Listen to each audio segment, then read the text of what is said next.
Friends, welcome to Prasanna YouTube channel. అయితే ఈరోజు టమాటా పప్పు చేస్తున్నాను. కొంచెం నా స్టైల్లో చేస్తున్నాను. మీకు ఇది తెలిసే ఉండిద్ది, ఎందుకంటే మన చిన్నప్పుడు మా అమ్మ అట్లా వాళ్ళు చేసేవాళ్ళు, పాతకాలపు పద్ధతి. మీకు నచ్చి మీకు తెలిసిందైతే నాకు కామెంట్ చేయండి, మీకు తెలియనిదైతే నాకు చెప్పండి. ఎలా ఏంటి మాకు తెలియదండి, కానీ కామెంట్ చేయండి. సరేనా ఫ్రెండ్స్? చూడండి, ఇదేంది పప్పు అనేసి ఉట్టి కుక్కర్ పెట్టేశారు అనుకుంటున్నారేమో. ఇదే మరి కొత్త ఇది. చూడండి, ఇప్పుడు పప్పు వేసేసాను. చక్కగా ఇది కొంచెం వేగాలి. వేగినాక తింటే అస్సలు ఎంత బాగుండిద్ది ఫ్రెండ్స్. చూడండి, ఇలా వేగాలి. ఇలా వేగినాక ఇది ఒకసారి 1 టైం వాష్ చేసుకోవాలి.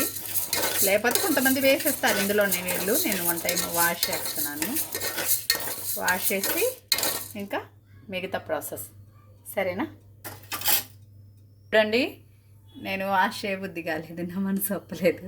ఎందుకంటే ఈ కమ్మదనమైన బాగా వేగింది కదా, అందుకని దీని ఫ్లేవర్ ఎందుకులే పోగొట్టుకోవడం అనేసి నేను వాష్ చేయలేదు. నేను అంతే వేస్తున్నాను. కావాల్సిన ఐటమ్స్ టమాటాలు కొంచెం ఎక్కువే తీసుకున్నాను, బాగుంటుంది. పచ్చిమిర్చి, ఉల్లిపాయ, టమాటా, చింతపండు, ఇవన్నీ ఒకేసారి వేసుకుంటున్నాను. నేను కుక్కర్లోనే కాబట్టి వేసేస్తున్నాను. కారం, ఉప్పు, పసుపు, కారం, పచ్చిమిర్చి కొంచెం ఎక్కువ వేసాను కాబట్టి చాలా బాగుంటుంది. ఎంత బాగుంటుందిలేండి, ఒకసారి ట్రై చేయండి. మీరు ట్రై చేసేదైతే నాకు కామెంట్ చేయండి, ఎలా వచ్చిందో ఏందో. మీకు ఈ పప్పుతో ఏమైనా అనుభూతి ఉందా? నాకైతే చాలా మెమరీస్ ఉన్నాయి.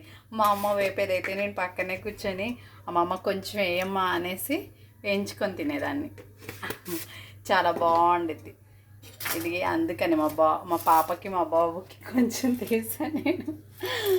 నా అనుభవం నా పిల్లలకు కూడా అనేసి కొంచెం తీసాను. నాకు ఇష్టం ఇలా అంటే, చాలా బాగుండిద్ది. ఇప్పుడు ఆయిల్ వేసుకున్నాము.